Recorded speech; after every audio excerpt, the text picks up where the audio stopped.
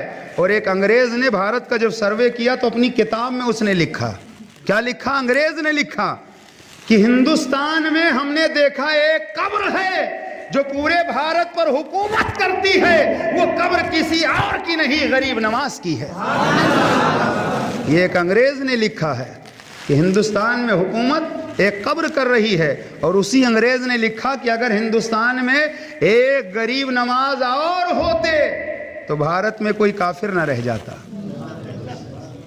اللہ اکبر. غریب نواز رحمت اللہ تعالی علیہ غریب نواز کیسے بنے؟ سب سے پہلے ان کو غریب نواز کس نے کہا بتا دوں؟ بس آخری بات بتا دوں، غریب نواز کو سب سے پہلے غریب نواز کس نے کہا؟ یوں تو غریب نواز لوگ بولتے ہیں، لیکن سب سے پہلے کس نے کہا؟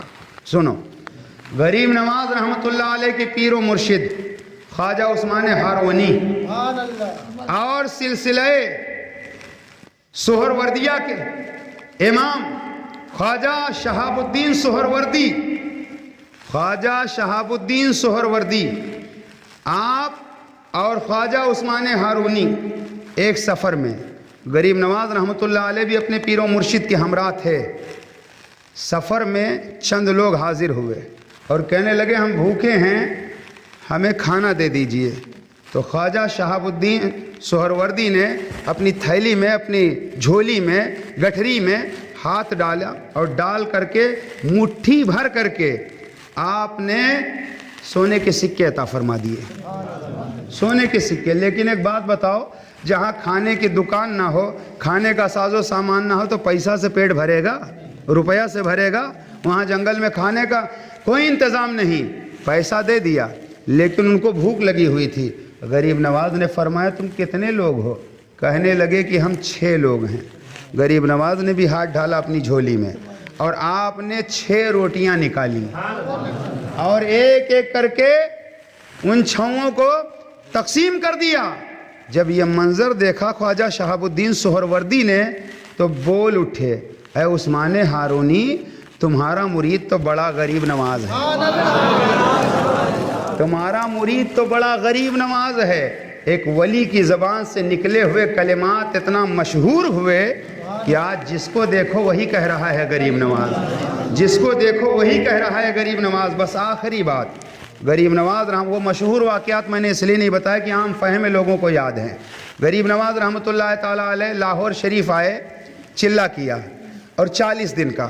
اور لاہور شریف میں داتا صاحب کا مزار ہے. داتا صاحب کتنے بڑے ولی ہیں بتا دوں؟ غوث پاک جو تمام ولیوں کے سردار ہیں، آپ فرماتے ہیں اگر میں داتا صاحب کا دور پاتا، ان کے زمانے میں ہوتا، تو میں داتا علی حجویری سے مرید ہو جاتا. یہ پیرانے پیر کہہ رہے ہیں کہ اگر میں داتا علی حجویری کے دور میں ہوتا تو ان سے مرید ہو جاتا. غریب نواز رحمۃ اللہ علیہ داتا صاحب کے مزار پر 40 دن چلا کیا. اور داتا صاحب سلسلے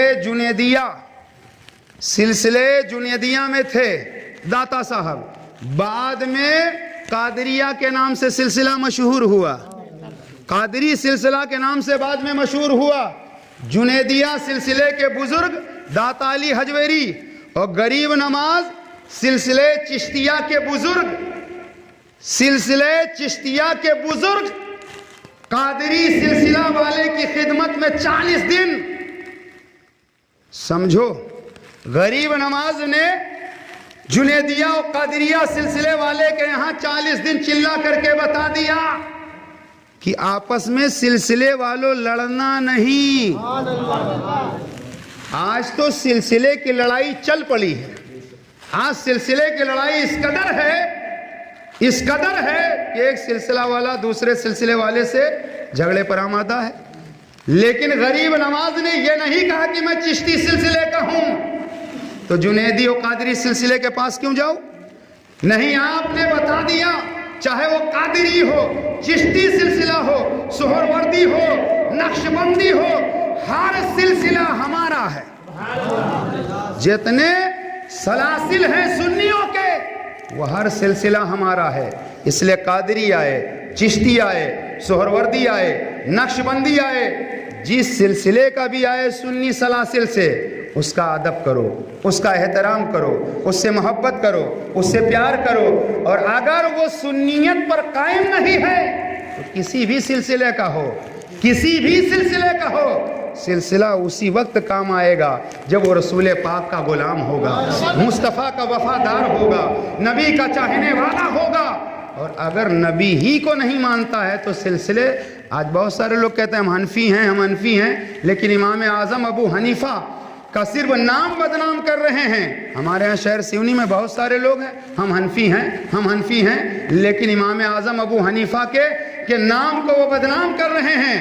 اس لیے کوئی قادری ہے تو قادری بن کر رہے، چشتی ہے تو چشتی بن کر رہے، نقشبندی ہے نقشبندی بن کر رہے، ابو الولائی ہے ابو الولائی بن کر کے رہے.